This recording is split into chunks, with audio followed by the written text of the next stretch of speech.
Hello, everyone. Thank you all for being here today. I hope you found these sessions as interesting and thought provoking as I did.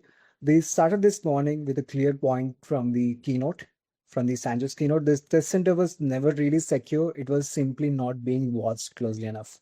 And across sessions, we started looking what it takes to change that. In the first session, one that Ashwin, Erica, and Lauren talked about the reality of running test centers at scale. So one thing that really stayed with me was the check-in process. In many centers, it still comes down to a person looking at a government ID and comparing it with the person standing in front of them.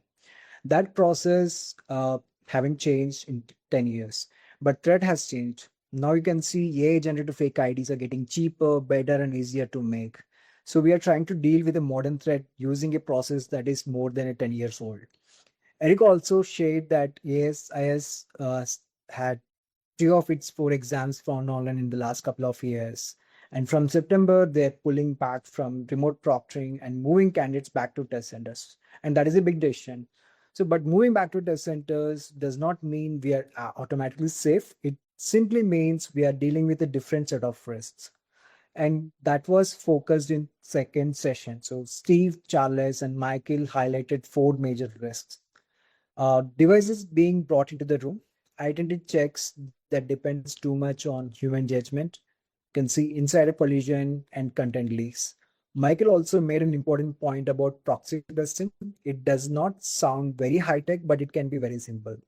Someone can just look enough like a candidate to get into through the check-in process, and they can still manipulate the exams.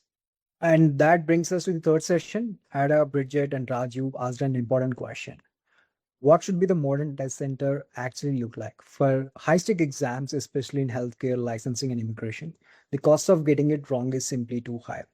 A test center can provide something remote testing still struggles to provide, a clear, defensible chain of evidence. But a modern test center cannot simply be an old test center with better cameras. We need to rethink identity. We need to use digital IDs and new forms of verification. Remote proctoring already gives us these useful capabilities, continuous identity checks, AI-assisted monitoring, device detection, and these help spotting unusual behavior during the exam.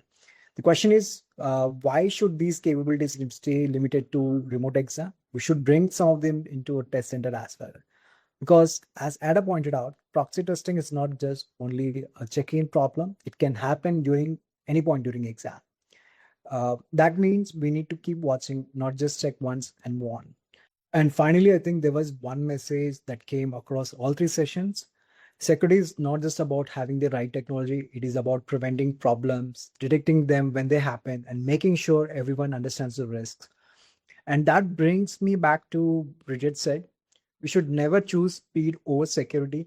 A modern center needs the right technology, the right process, and the right people, because ultimately the value of credential depends on how much we can trust the process behind it.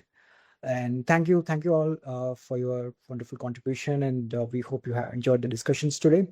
And we really look forward to seeing you in the next summit. Thank you. Have a great day. Bye.